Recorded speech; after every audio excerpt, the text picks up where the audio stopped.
જય દ્વારકાધીશ. ભાઈબંધ two wheel લઈ ગયો ને ફોર વ્હીલ આપી ગયો. क्या बात कर रहे हैं? માણસ ટુ વ્હીલ થઈને ફોર વ્હીલ લઈ જાય, અહીંયા ઊંધું થયું. ભાઈ અમને બેહવા દો ને ગાડીમાં. બહાર થી મસ્ત હતી ને અંદર થી હાલત ખરાબ હતી. ગાડી કરતા હું હારો દેખાવ.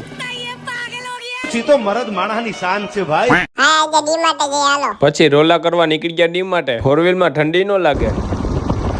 હા ભાઈ, મોરે મોરો ની તૈયારી માતા આવી ગયું તું ડી માર્ટ. એન્ટ્રી પેલા ગાડી ચેક કરી. ડી માર્ટ નામ કોને રાખ્યું છે? વિજય નું એક જ કામ, વિડીયો બનાય. બધા જી ટર્ન મારા, ટી ટર્ન, ટોલી ટર્ન. નીકળી ગયા ડી માર્ટ ની અંદર ફોર વ્હીલ લઈને. ડી માર્ટ માં વસ્તુ જોઈને થાકી જાવ. હવે ટોલી માટે મેં ડ્રાઈવર રાખી લીધો. આ પાસ લઈને ગામમાં નીકળ્યા હોય તો ડી માર્ટ ની ગલીઓ હાવ સુની સુની હતી. આ બોલ લાઈટ વાળો હોય છે કે એમને? ડી માર્ટ માં સ્લીપર ખાલી 99 માં અને 99 માં ચડે હતા. અને 99 થી લઈને 150 સુધીના ટી શર્ટ અને 300 400 વાળા ટી શર્ટ. આવી ગયા રમકડા જોવા માટે. બિસ્લેરી સોડા એક ઉપર એક ફ્રી. લીધા ડી માર્ટ માંથી લેમ્પ. કર્યું લેમ્પ નું ચેકિંગ. આજનું બિલ નું કાઉન્ટર વિજય ઉપર થઈ ગયું. આજ તો મારો ગાડીઓ કરી નાખ્યો ડી માર્ટમાં. હાલો મહિલા બીજા મિની બ્લોગ માં.